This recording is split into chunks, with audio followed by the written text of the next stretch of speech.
राष्ट्र सर्वप्रथम, राष्ट्र सर्वप्रथम, राष्ट्र सर्वप्रथम, राष्ट्र सर्वप्रथम।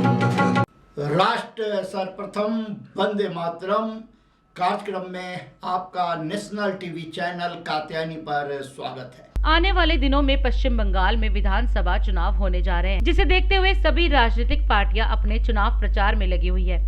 इसी बीच आज प्रधानमंत्री नरेंद्र मोदी ने पश्चिम बंगाल के कांदी में जनसभा को संबोधित किया। इस दौरान उन्होंने कहा कि आजादी की लड़ाई में दिए गए हर योगदान को भावी पीढ़ी तक पहुंचाना भाजपा सरकार की प्राथमिकता है। इसलिए पश्चिम बंगाल भाजपा के संकल्पों का भी अहम केंद्र है।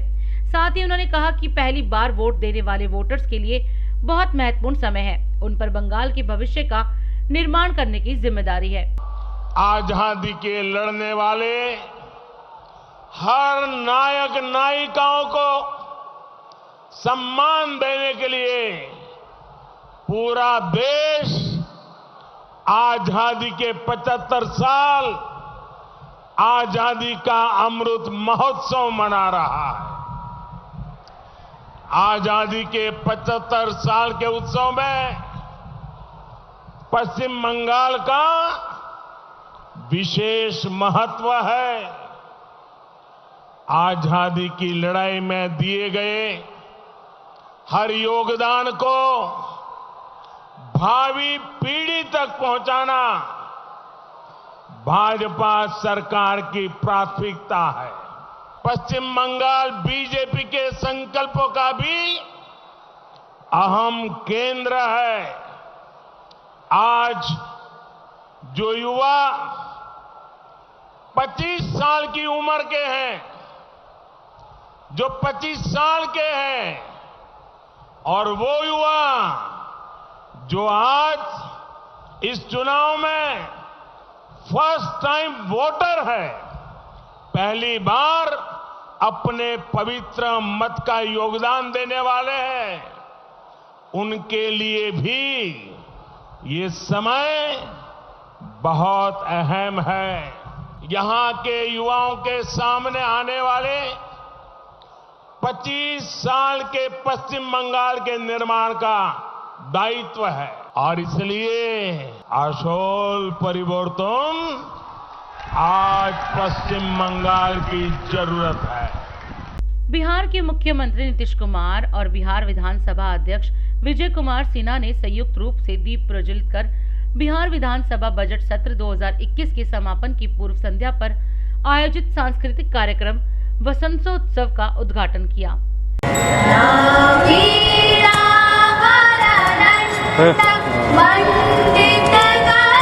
बिहार विधानमंडल परिसर में आयोजित इस सांस्कृतिक कार्यक्रम में कला संस्कृति एवं युवा विभाग बिहार, भारतीय नृत्य कला मंदिर एवं किलकारी बिहार बाल भवन पटना के कलाकारों द्वारा प्रस्तुति दी गई।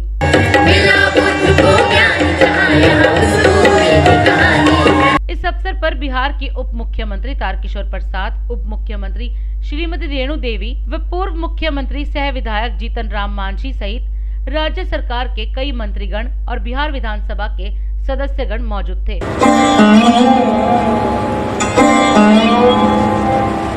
बिहार में बीएमपी के नाम से मिलिट्री पुलिस बल है, जबकि मिलिट्री शब्द किसी राज्य के पुलिस बल में नहीं है। इसी को लेकर बिहार विधानसभा में मंगलवार को विशेष सशस्त्र पुलिस विधेयक पास हो गया। सदन में इस बिल को लेकर जमकर हंगामा हुआ। यहां तक कि सदन में विपक्ष के विधायकों और सुरक्षा बलों के बीच हाथापाई तक की भी नौबत आ गई थी। आपको बता दें कि बिहार में इस विधेयक का उद्देश्य बिहार मिलिट्री पुलिस में सबसे पहले मिलिट्री शब्द हटाना था। सदन में हुए बवाल पर सीएम नीतीश कुमार ने कहा कि बिहार मिलिट्री पुलिस का नाम बदलकर बिहार सशस्त्र पुलिस बल कर दिया गया है। मुख्यमंत्री नीतीश कुमार ने बताया कि विशेष सशस्त्र पुलिस का काम सरकारी प्रतिष्ठानों की सुरक्षा करना होगा। उन्होंने कहा कि मैंने 3 घंटे बैठकर देखा है कि इस बिल में कहीं कोई दिक्कत तो नहीं। ये पूरा का पूरा किया जा रहा है। ये बीएमपी बिहार मिलिट्री पुलिस ये उपयोगी नहीं है इसका नामकरण, इसलिए उसका नाम और दूसरे सभी जगहों पर इस तरह का नाम नहीं है राज्य के अंदर। और बिहार में अभी तक बिहार मिलिट्री पुलिस नामकरण था, इसको बदल करके जो बताया गया बिहार सशस्त्र पुलिस बल, अब इसका नामकरण किया गया। और मुझे तो आश्चर्य होता है, हमने कहा है अपने विभाग को भी। और एक बात, जब इसके बारे में जब सुने कि इसके बारे में पूरी चर्चा, पहले कभी डिस्कशन हुआ था, एक एक बात हमने 3 घंटा बैठ करके एक एक चीज को देखा है कि कहीं कोई कमी और कोई दिक्कत तो नहीं है। और ये जान लीजिए कि दुनिया, इस देश के दूसरे राज्यों में भी इस तरह के जो कानून है उससे अलग किस्म का नहीं है, वही सब चीज है। ये कोई नहीं है कि बिहार में इस तरह का कोई चीज किया गया। इसलिए इन चीजों को जरा जानना चाहिए। और अन्य राज्यों में कुछ है तो आप उसको पढ़ लीजिए और तब जानिए कि अन्य राज्यों में है। इस तरह से जब कराया गया है आपको ये सब कुछ, जो इनको विशेष बिहार विशेष सशस्त्र पुलिस और उसका जो विधेयक लाया गया, इसलिए इन चीजों को ठीक ढंग से जानना और समझना चाहिए। बिहार सूचना एवं जनसंपर्क विभाग से मिली जानकारी के मुताबिक मुख्यमंत्री नीतीश कुमार ने कोरोना के संक्रमण को देखते हुए होली के दिनों में लोगों को कोरोना से सचेत रहने के निर्देश दिए हैं ताकि कोरोना के बढ़ते प्रसार को रोका जा सके। बिहार सरकार कोरोना संक्रमण की रोकथाम और बचाव हेतु पूरी तरह सतर्क है। माननीय मुख्यमंत्री श्री नीतीश कुमार ने कहा कि देश के कई राज्यों में कोरोना तेजी से बढ़ रहा है, यहाँ भी कोरोना के कुछ मामले बढ़े हैं। होली को देखते हुए सभी लोगों को और सतर्क रहने की जरूरत है। उन्होंने अपील करते हुए कहा कि सभी लोग सजग और सचेत रहें। भाई, ये कोरोना जो आ गया, अभी हम लोगों ने पूरे मीटिंग की, हर जगह के डीएम एसपी सब लोगों के साथ मीटिंग हो गई, अब पूरा डिटेल चर्चा हो गई। एक एक बात हम लोगों ने कह दिया सचेत करने के लिए। ये जो होली का समय है, इसको सार्वजनिक रूप पर लोगों को हाथ जोड़ करके प्रार्थना करिए कि मत करिए, क्योंकि मान लीजिए हमारे यहाँ तो कम है लेकिन अपने यहाँ भी थोड़ा बढ़ने लगा, लेकिन हम लोगों को तो लोगों को सचेत करना है, सजग करना है। इसलिए आज के इस अवसर पर हमने एक दिन तो पूरी मीटिंग कर दी है, इसमें और लोग भी, हम सब लोगों से आग्रह करेंगे कि सजग और सचेत रहिए। दूसरे कई देशों में बढ़ने लगा, अपने देश के कई राज्यों में बढ़ने लगा, हमारे यहाँ भी थोड़ा थोड़ा बढ़ने लगा, तो हम लोगों को सचेत रहना है और सचेत रह करके इन सब चीज़ों पर जरूर एकदम बिल्कुल काम कीजिए संक्रमण की स्थिति में। तो ये हमारा आप सब लोगों से आग्रह है। मुख्यमंत्री श्री नीतीश कुमार ने एक अणे मार्ग स्थित लोक संवाद में शहीद आजम सरदार भगत सिंह के शहादत दिवस के मौके पर माल्यार्पण कर उन्हें नमन किया और श्रद्धांजलि अर्पित की। मुख्यमंत्री ने एक अणे मार्ग स्थित लोक संवाद में डॉक्टर राम मनोहर लोहिया की जयंती के अवसर पर माल्यार्पण कर उन्हें नमन किया और श्रद्धांजलि अर्पित की। माननीय मुख्यमंत्री श्री नीतीश कुमार ने प्रख्यात अभिनेता श्री मनोज वाजपेयी को बेस्ट एक्टर का राष्ट्रीय पुरस्कार मिलने पर बधाई और शुभकामनाएं दी। साथ ही उन्होंने स्वर्गीय सुशांत सिंह राजपूत अभिनीत फिल्म छिछोरे को सर्वश्रेष्ठ हिंदी फिल्म का राष्ट्रीय पुरस्कार मिलने पर प्रसन्नता व्यक्त की। उन्होंने कहा कि ये काफी गौरव की बात है कि बिहार के हिस्से में ये दोनों नेशनल अवार्ड आए हैं। पटना के जिलाधिकारी डॉक्टर चंद्रशेखर सिंह ने कोरोना संक्रमण की रोकथाम एवं बचाव हेतु कोषांगों का गठन कर अधिकारियों के साथ बैठक की। उन्होंने टेस्टिंग एवं टीकाकरण में तेजी लाने तथा कोविड प्रोटोकॉल का पालन कराने का निर्देश दिया। साथ ही उन्होंने मास्क चेकिंग अभियान तथा लोगों को जागरूक करने हेतु जागरूकता रथ चलाने का निर्देश दिया। जहानाबाद के जिलाधिकारी नवीन कुमार ने मुख्यमंत्री दिव्यांगजन सशक्तिकरण योजना के अंतर्गत दिव्यांगजन के बीच ट्राईसाइकिल का वितरण किया। समस्तीपुर के जिलाधिकारी श्री शशांक शुभंकर के दिशा निर्देशन में दीनदयाल उपाध्याय ग्रामीण कौशल योजना के तहत जीविका द्वारा जिला निबंधन एवं परामर्श केंद्र में रोजगार सह मार्गदर्शन मेला का आयोजन किया गया। रोजगार मेले में कुल 2635 युवकों ने अपना निबंधन कराया। इस दौरान कुल 1075 युवाओं को ऑफर लेटर दिया गया। कोरोना संक्रमण की रोकथाम और बचाव हेतु गया जिला प्रशासन पूरी तरह सतर्क है। जिलाधिकारी श्री अभिषेक सिंह ने गया रेलवे स्टेशन स्थित कोविड जांच केंद्र का निरीक्षण किया। इस दौरान उन्होंने संबंधित उपस्थित कर्मियों को आवश्यक दिशा निर्देश दिया। सहरसा के जिलाधिकारी श्री कौशल कुमार ने APHC खड़गपुर और अमरपुर में वृद्धजन पेंशन योजना के लाभुकों को दिए जा रहे कोविड टीका के कार्य का निरीक्षण किया एवं संबंधित अधिकारियों को आवश्यक दिशा निर्देश दिया। मुजफ्फरपुर के जिलाधिकारी श्री प्रणव कुमार के निर्देश पर AES और चमकी बुखार पर प्रभावी नियंत्रण हेतु सरकारी भवनों पर दीवार लेखन के माध्यम से लोगों के बीच जन जागरूकता अभियान चलाया जा रहा है। मोतिहारी के जिलाधिकारी श्री सशस्त्र कपिल अशोक की अध्यक्षता में समरनालय स्थित राधा कृष्णन भवन में जिला स्तरीय क्रेडिट कमेटी की समीक्षा बैठक की गई। इस मौके पर उन्होंने सभी शाखाओं के अधिकारियों को बेहतर कार्य करने हेतु आवश्यक दिशा निर्देश दिया। सर्वप्रथम की बात ललित सुमन के साथ कार्यक्रम में। अभी समय है एक ब्रेक का, हम चलते हैं ब्रेक पर। ब्रेक के बाद फिर हम आपसे बात करेंगे दिल्ली की, देश दुनिया की और क्षेत्रीय समाचार की। आप कहीं जाए नहीं, तुरंत लौट कर आते हैं, छोटा सा ब्रेक। 26वें वर्ष में आपके लोकप्रिय समाचार पत्र इंडिया दर्पण का प्रवेश। आप देखते रहें अपने क्षेत्र की खबरें।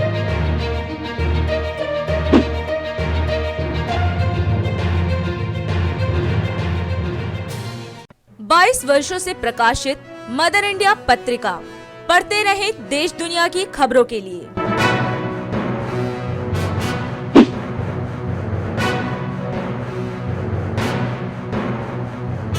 देश में एक तरफ जहां कोरोना टीकाकरण जारी है तो वहीं दूसरी तरफ कोरोना ने एक बार फिर अपने पांव पसारने शुरू कर दिए हैं। लेकिन इन सब के बीच जिन लोगों ने हार नहीं मानी है वो है हमारे कोरोना योद्धा। इन लोगों ने कोरोना के खिलाफ युद्ध को शुरुआत से लेकर अब तक जारी रखा हुआ है, जिसके चलते दरभंगा में all India medical laboratories technologist association ने स्वास्थ्य कर्मी कोरोना योद्धाओं को सम्मान किया। इन कोरोना योद्धाओं का सम्मान दरभंगा के कमिश्नर राधेश्याम शाह और सिविल सर्जन संजीव कुमार सिन्हा ने किया। राष्ट्र प्रथम से देखिए संवाददाता मीर झा की इस रिपोर्ट में। Association of medical lab technician जो कोरोना काल के दौरान काफ़ी अच्छा काम किए हैं और अपनी जान को जोखिम में डालकर कोरोना के मरीजों का सैंपल को टेस्ट किए हैं। कार्यक्रम में दरभंगा के आयुक्त राधेश्याम शाह जी और दरभंगा के सिविल सर्जन संजीव कुमार सिन्हा जी कार्यक्रम में मौजूद है।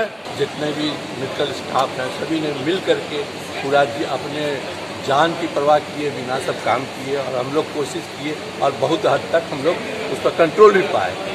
लेकिन जैसा कि आप लोग देख रहे हैं कि फिर से कोरोना बहुत जगह बहुत स्टेट में फिर से पनपना शुरू हो गया है। इसीलिए अब हम लोग को फिर से नए रूप में इस पर कार्य करना होगा और इसी में सभी को अपने जो जैसे पूर्व में कार्य किए थे उसी तरह कार्य करते रहना होगा। बहुत बहुत धन्यवाद। ये हमारे साथ दरभंगा के सिविल सर्जन संजीव कुमार सिन्हा जी थे, स्वयं दरभंगा प्रमंडल के आयुक्त राधेश्याम शाह जी और स्वयं civil surgeon Sanjeev Sinha ji corona warrior को सम्मान दे रहे हैं और कोरोना वॉरियर भी सम्मान पाकर आह्लादित है, काफ़ी खुश हैं। टेक्नीशियन एसोसिएशन के बिहार के सेक्रेटरी हमारे साथ है देवेंद्र प्रसाद जी। कोरोना काल में लैब टेक्नीशियन ने अपनी जान पर खेल के काम किया, क्या महसूस कर रहे हैं? एक कोविड जो आया पूरे जनहित के लिए पूरा अभिशाप था और उसके हमारे जितने भी मेडिकल फ्रेटर्निटी के हमारे साथी हैं सब ने यानी डट के मुकाबला किया और बिहार का जो मैनेजमेंट रहा जिसके चलते लग रहा था कि बिहार में इतनी जनसंख्या यहाँ क्या हुआ, लेकिन हेल्थ डिपार्टमेंट ने मैनेजमेंट के साथ काम किया और आप देखे होंगे प्रधानमंत्री ने भी इसको फर्स्ट लाइन वॉरियर से सम्मानित किया। और दूसरी बात है कि अभी 16 तारीख को एक बिल पास हुआ है राज्यसभा में लैब टेक्नोलॉजिस्टों के लिए। अब बिल हमारी लोकसभा में जाएगी तो इनकी भी एक काउंसिल बन जाएगा और इनकी भी एक अलग से पहचान मिलेगा कि ये लोग भी पहचानित होंगे और चिन्हित होंगे। लीची की बात करें तो भारत में लीची की सबसे अच्छी और ज्यादा पैदावार बिहार में होती है। बिहार के मुजफ्फरपुर की लीची पूरे भारतवर्ष में मशहूर है, लेकिन इस बार बिहार में लीची की पैदावार पिछली बार के मुकाबले काफी कम हुई है। राष्ट्र प्रथम से देखिए संवाददाता मीर झा की इस रिपोर्ट में।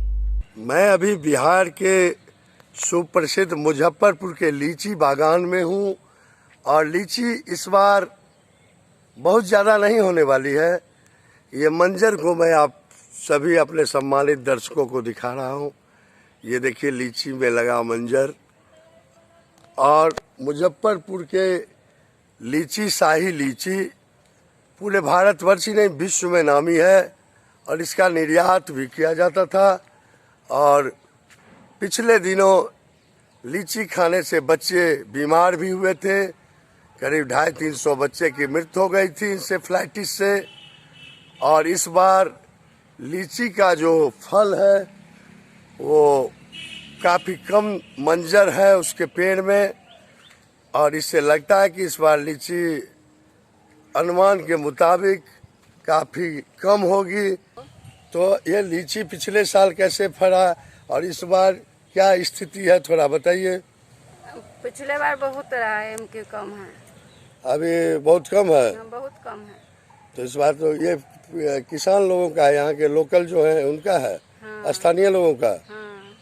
तो इस बार मतलब कि इस बार लीची का पैदावार आम ज्यादा है कि लीची? कम है, आम का है, मगर थोड़ा सा आम है।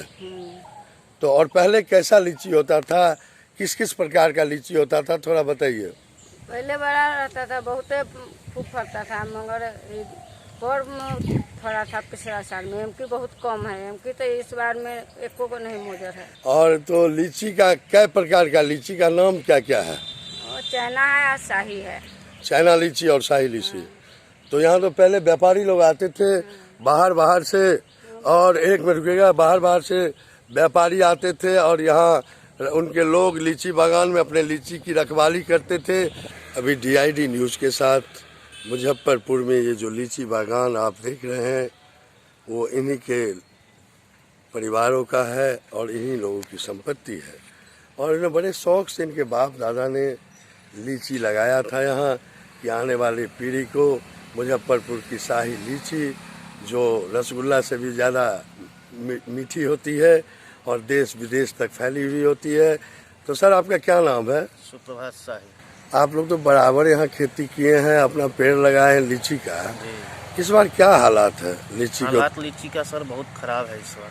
क्यों? मंजरे नहीं है, खाद पानी देते हैं, मंजर झड़ रहा है, दवा भी छिड़काव करते हैं। और सरकार की ओर से? सरकार की ओर से कोई मुआवजा नहीं है। तो पिछले साल कैसा था? पिछले साल भी हालत खराब था। पिछले साल तो कोरोना काल था, लीची बिका ही नहीं, लीची पेड़ में ही सड़ गया। पेड़ में ही सड़ गया। और इस बार का हालत ही खराब है, देख लीजिए मंजर ही नहीं है। तो क्या आपको सरकार से क्या मांगोगे? लीची के उत्पादक हैं आप, लीची का उत्पादन इस बार बिल्कुल ही नहीं हो पा रहा है, सरकार से क्या चाहेंगे आप? कृषि मंत्री भारत सरकार चाहेंगे कि जो हमारे जो लीची का बागान है उसका देख रेख को सही ढंग से, मुआवजा सही ढंग से मिले, बिक्री हमको मिले। यहाँ पर मिलता है कम बिक्री, वहाँ पर ज़्यादा दाम में बिकता है। उसका बाजार भाव तय करें, आयात निर्यात करवाएं। आयात निर्यात करवाएं। तो देखिए शाही जी ने बहुत मार्मिक बातें आज कही है। इनका एक संगठन भी है, लीची उत्पादक संघ। और मैं मिहिर कुमार झा, DID न्यूज के लिए, लीची बागान मुजफ्फरपुर से। बिहार के बाढ़ग्रस्त इलाके के पास दरभंगा और मुजफ्फरपुर को जोड़ने वाली सड़क के आसपास क्षेत्र में रहने वाले लोगों को कई परेशानियों का सामना करना पड़ता है। एक तो ये क्षेत्र बागमती नदी का बाढ़ग्रस्त क्षेत्र है, दूसरा इन दिनों यहाँ बेनीवाल से लेकर बख्शी चौक तक सड़क निर्माण जारी है, जिसके चलते आवागमन में यहाँ कई असुविधाएं होती रहती है। राष्ट्र प्रथम से देखिए संवाददाता मीर झा की रिपोर्ट। बाढ़ की विभीषिका और बागमती नदी और कमला नदी का यह टाल क्षेत्र जैसा इलाका है और मुजफ्फरपुर और दरभंगा को यह सड़क भी जोड़ती है, लेकिन बाढ़ की विभीषिका के चलते यह सड़क साल में 4 महीने बिल्कुल ही बंद रहा करती है। उधर कटरा थाना क्षेत्र और इधर सिंहवाड़ा का क्षेत्र, दरभंगा और मुजफ्फरपुर का सीमावर्ती इलाका बहुत ही बाढ़ की विभीषिका से त्रस्त रही है। और बेनीबाद से बक्सी रोड बनने के दौरान भी काफ़ी जलालत झेल रहे हैं यहाँ के लाखों लोग। और मैं आपको दिखा रहा हूँ यह नज़ारा बाढ़ की विभीषिका। और ये देखिए वैकल्पिक मार्ग है यहाँ, और यह नज़ारा झील का है और इसमें लोग बाग मछली का भी पालन करते हैं। और ये जल संसाधन मंत्री और मुख्यमंत्री से खास करके DID न्यूज़ अनुरोध करती है कि बागमती के तट के किनारे बसे मुजफ्फरपुर और दरभंगा के लोगों की सुधि ली जाए और उन्हें बाढ़ की त्रासदी से निजात दिलाई जाए। मैं मिहिर कुमार झा, बागमती किनार के तट से। राष्ट्र सर्वप्रथम की टीम आज आपको बिहार के मुजफ्फरपुर में मशहूर बालाजी मंदिर के दर्शन करवाने जा रही है। भगवान हनुमान का ये मंदिर सैकड़ों वर्ष पुराना है और माना जाता है कि यहाँ लोगों की मनोकामनाएं जल्द पूरी होती हैं। राष्ट्र सर्वप्रथम से देखिए संवाददाता मीर झा की इस रिपोर्ट में। मैं DID न्यूज के लिए मुजफ्फरपुर के अखाड़ा घाट स्थित प्राचीन बालाजी मंदिर में हूँ। आप सबों को इस प्राचीन बालाजी मंदिर का दर्शन करवा रहा हूँ, पूजन करवा रहा हूँ। और 150 साल पुरानी यह हनुमान जी का मंदिर भक्तों के आस्था का प्रतीक है। और हमारे साथ इस समय पंडित जी हैं। पंडित जी, आपका शुभ नाम? मेरा नाम महंत चंदन कुमार दास है। चंदन कुमार दास जी, इस मंदिर की स्थापना कब हुई और किन्होंने किया और क्या इसका इतिहास तो बहुत लंबा रहा है और मंदिर करीब 150 पुरानी है, लेकिन अगर बाई पेपर से आते हैं तो इसका 100 साल का सरा यहाँ पे है। और इसके स्थापना महंत रामाश्रय दास जी किए थे। उनके बाद फिर महंत राम महावीर दास जी हुए, फिर महंत रामचरण दास जी हुए, फिर महंत राम स्वरूप दास जी हुए, फिर हनुमान जी की क्या विशेषता है, आप बताइए। यहाँ विशेषता है, यहाँ अपने आप से प्रकट हुए हैं और यहाँ जो भी एक बार दर्शन करता है, मन्नत करता है, उसका दुख रोग बीमारी और सारा मनोकामना पूर्ण होता है।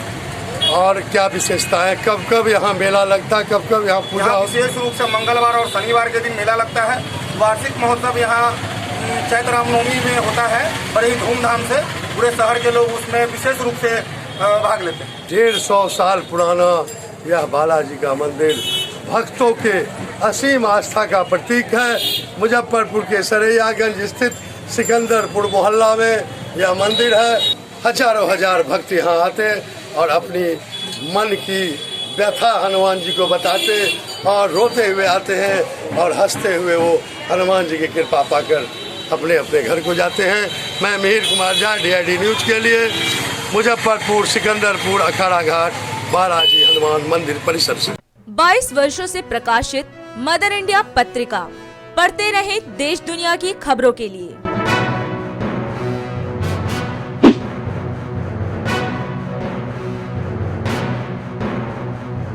दिल्ली सरकार ने नई आबकारी नीति को मंजूरी दे दी है। इस नीति के तहत सरकार ने राजधानी दिल्ली में कानूनी तौर पर शराब पीने की न्यूनतम उम्र 25 साल से कम करके 21 वर्ष कर दी है। इस नए नियम के बाद कांग्रेस ने दिल्ली सरकार के खिलाफ जमकर निशाना साधा और कांग्रेस ने आज इस नए आबकारी नियम के खिलाफ प्रदर्शन किया। ये जो नई आबकारी नीति है उसके तहत पूरी दिल्ली को नशे की राजधानी बनाने का उसमें कई ऐसे बिंदु हैं जिसको कांग्रेस पार्टी और दिल्ली की महिलाएं, खासतौर से मेरी बहनें विरोध कर रही हैं, मेरे बुजुर्ग विरोध कर रहे हैं। आज जिस उम्र की जो दारू पीने की जो उम्र 25 साल थी उसको 21 साल कर देना कहाँ तक उचित है। मुझे याद आता है राजीव गांधी जी का, उन्होंने जब युवाओं को, देश के लोकतंत्र को मजबूत करने के लिए युवाओं को अधिकार दिया था, मत देने का अधिकार। यहाँ पे सरकार दे रही है नशे का अधिकार दे रही है 21 साल। उस 21 साल की उम्र में जिस बच्चे की ग्रेजुएशन होती है, जहां युवाओं को उम्मीद थी कि सरकारें घोषणाएं करेंगी रोजगार देने की, वहां घोषणाएं होती हैं, वो भी कब? शहीदी दिवस से एक दिन पूर्व, जहां हमारे क्रांतिकारों की शहादत दिवस था, वहां पर आप घोषणा करते हो कि दिल्ली के अंदर दारू पीने की उम्र 25 साल से हम 21 साल कर देंगे। और अरविंद केजरीवाल ये कहते हैं कि ये शराब माफियाओं पर लगाम लगेगी। मैं आपके चैनलों के माध्यम से श्रोताओं से पूछना चाहता हूँ, ये उम्र का शराब माफियाओं पर लगाम से क्या लेना देना है? आप तो बल्कि उनके ग्राहक बढ़ा रहे हैं। 25 साल से 21 साल कर देना, ये कौन सी लगाम लगाएगी? एक सरकार जो दावे किया करती थी कि हम पंजाब में जा रहे हैं, पंजाब को हम नशा मुक्त बनाएंगे, वहाँ मजीठिया जी की सरकार के खिलाफ आपने आंदोलन छेड़ने की बात की थी, धरना करने की बात की थी, चुनाव लड़ करके आए, आपने कहा कि पंजाब को नशा मुक्त करेंगे। आप पंजाब को तो नशा मुक्त नहीं कर पाए, आपने दिल्ली को नशे की राजधानी बना दिया। आज आपने बच्चे को कानूनी तरीके से अधिकार दे दिया। अब ना अपने गुरु या शिक्षक की बात मानेंगे, ना अपने माता पिता की, ना बहन की, ना पत्नी की,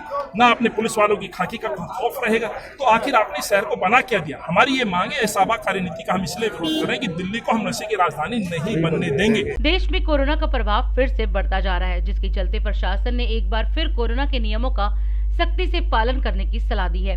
तो वहीं सरकार ने कोरोना से बचाव के लिए टीकाकरण अभियान भी चला रखा है। आपको बता दें कि कोरोना के बढ़ते प्रसार को देखते हुए भारत के कुछ राज्यों के जिलों में नाइट कर्फ्यू और लॉकडाउन लगाने की नौबत भी आ चुकी है। राज सर्वप्रथम की टीम ने कोरोना को लेकर लोगों से बात की। आइए देखते हैं राज सर्वप्रथम की इस रिपोर्ट में। सर, जैसे कि कोविड-19 के जो केसेस है ऑल ओवर इंडिया में बढ़ रहे हैं, दिल्ली में भी बढ़ रहे हैं, तो इस रिगार्डिंग आप क्या कहना चाहेंगे कि क्या स्टेप उठाने चाहिए ताकि ये केसेस कम हो सके? ये तो लोगों को अपनी जिम्मेवारी समझनी चाहिए ना कि जो भी है इसके जो गाइडलाइन है इसको फॉलो करना चाहिए। सोशल डिस्टेंस बनाने के लिए मास्क पहनना चाहिए, सैनिटाइजर रखना चाहिए। सर जैसे कि कोविड-19 का टीकाकरण हो रहा है अभी, तो इसके रिगार्डिंग आप क्या कहना चाहेंगे टीकाकरण के लिए आप? टीका करने के लिए अब तो ये कोई लिमिट नहीं होनी चाहिए कि इतने साल में लगाना चाहिए, इतने सालों में सबको लगाना चाहिए इसकी रोकथाम के लिए। जैसे कि अब जो है अगर ऐसे केसेस बढ़ते जाते हैं तो जैसे पिछले साल लॉकडाउन लगाया गया था, तो आपको क्या लगता है कि लॉकडाउन फिर से लगाना चाहिए? नहीं, लॉकडाउन इसका हल नहीं है। आप क्या बोलना चाहेंगे पब्लिक से और गवर्नमेंट से? अब तो ये पब्लिक की जिम्मेवारी है इसकी रोकथाम करने के लिए। गवर्नमेंट तो अपना काम कर ही रही है। ऑल ओवर इंडिया में बढ़ते जा रहे हैं, दिल्ली में बढ़ते जा रहे हैं, इसके रिगार्डिंग आप क्या कहना चाहेंगे पब्लिक को?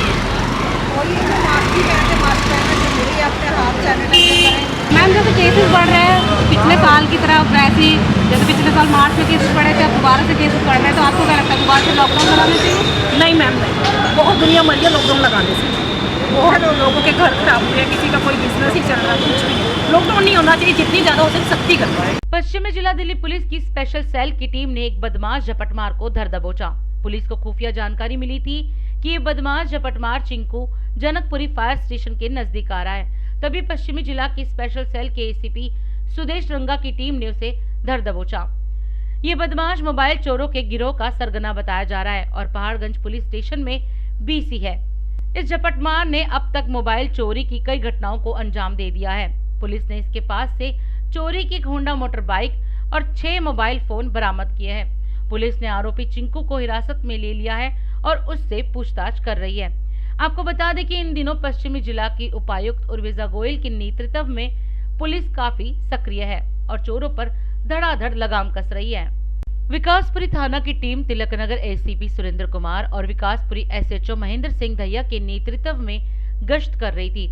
गश्त के दौरान पुलिस ने 2 झपटमारों को धर दबोचा, जिनमें से एक ख्याला पुलिस थाने में बीसी है। पकड़े गए अपराधियों जसविंदर और हरप्रीत से पुलिस ने एक देसी कट्टा, 2 जिंदा कारतूस, एक तेज धार चाकू, 2 हाईटेक मोबाइल फोन, एक चोरी की मोटरसाइकिल और एक अन्य बाइक जिस पर आपराधिक घटनाएं की जाती थी, इसके अलावा सोने की चेन बरामद की है। पुलिस ने इन अपराधियों को हिरासत में ले लिया है और आगे की जांच शुरू कर दी है। अब वक्त है देश दुनिया की धड़ाधड़ 10 खबरों का। पीएम मोदी ने कांधी में बार बार किया दीदी का जिक्र, बोले बच्चा बच्चा समझ गया है आपका खेला। भारत में कोरोना वायरस का कहर जारी, एक दिन में रिकॉर्ड 47,262 नए मामले।